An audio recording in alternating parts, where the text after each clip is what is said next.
Alors, bonjour à tous. Je voulais vous proposer une petite vidéo pour corriger l'activité sur le schéma en fait de l'alvéole pulmonaire. Donc, je suis désolée pour la qualité de la vidéo puisque je filme avec mon téléphone, mon écran d'ordinateur. Hein. C'est système D, on fait comme on peut.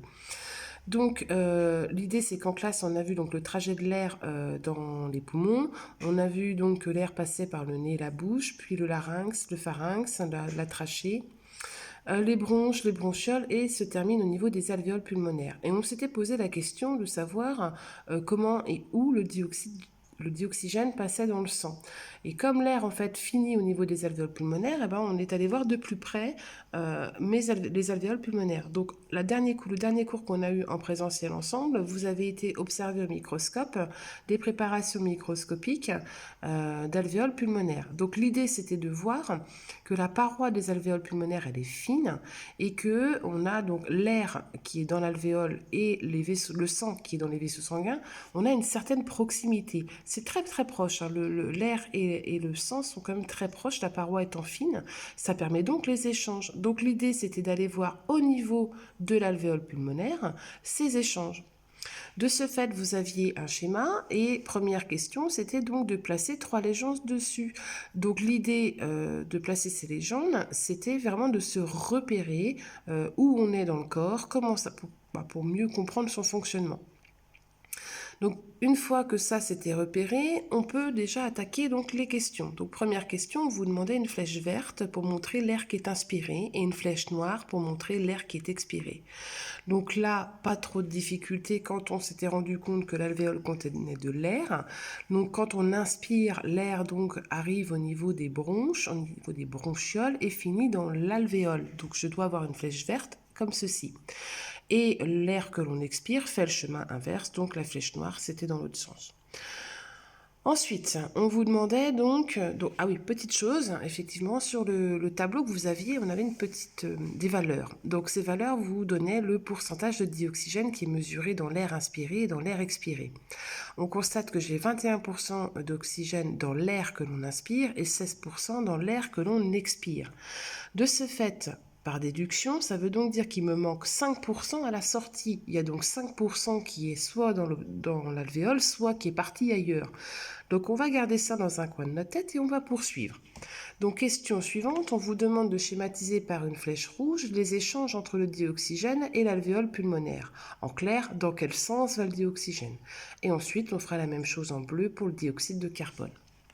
Donc si je reviens sur mon schéma, j'ai donc mes 5% de dioxygène qui ne sont plus dans l'air expiré. Ça veut donc dire que ce dioxygène, il est bien parti quelque part. Et donc ça nous arrange bien puisque l'objectif étant de voir où et comment le dioxygène passe dans le sang. Donc déjà, où ça va être au niveau de l'alvéole pulmonaire. Comment ça va passer à travers tout simplement de la paroi puisqu'elle est extrêmement fine. Donc voilà pour la flèche rouge. Ensuite, on se souvient que les muscles utilisent le dioxygène et rejettent un déchet, le dioxyde de carbone qui doit être évacué. Donc le sang arrivant au niveau des alvéoles pulmonaires va donc libérer le dioxyde de carbone, va se décharger ce dioxyde de carbone et en contrepartie se recharger en dioxygène. Ensuite, les deux questions suivantes. Donc, colorié en rouge, le sang riche en dioxygène. En bleu, le sang riche en dioxyde de carbone. Donc, ça a toujours été un code. Donc, première chose à voir, c'est que vous aviez 2 flèches noires au niveau du sang. Donc là, on est en coloriage de sang. Donc, on est forcément dans le vaisseau sanguin et pas ailleurs, comme j'ai pu voir.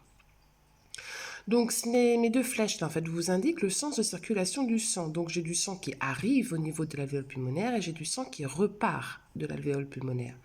Vous aviez dans le tableau qui était dans l'activité, les valeurs du dioxygène dans le sang qui arrive et dans le sang qui repart. Et je constate que dans le sang repartant, j'ai 20% de dioxygène. J'ai donc du sang plus riche en dioxygène qui repart de l'alvéole et donc du sang moins riche en dioxygène qui arrive. De ce fait, je n'ai plus qu'à mettre de ce côté-ci le sang riche en dioxygène puisque le sang qui repart est forcément plus riche, étant donné qu'il a ne serait-ce que là récupéré les 5% de dioxygène, et donc par déduction, il ne nous restait plus qu'à colorier l'autre partie du vaisseau sanguin en bleu qui représente le dioxyde de carbone. Dernière question, un titre. Donc, c'est un schéma. Donc, dans le titre, il me faut le mot schéma, c'est impératif. Donc, schéma qui montre le fonctionnement de l'alvéole pulmonaire. Donc, schéma du fonctionnement de l'alvéole pulmonaire. Donc voilà, en espérant que cette vidéo vous permette, enfin en tout cas permette à ceux qui ont fait des erreurs ou peut-être pas bien compris ce que j'attendais d'eux. Si jamais il y avait des questions, donc je reste disponible par Pronote ou en présentiel quand on se reverra. Et donc du coup, je vous souhaite une bonne fin de journée.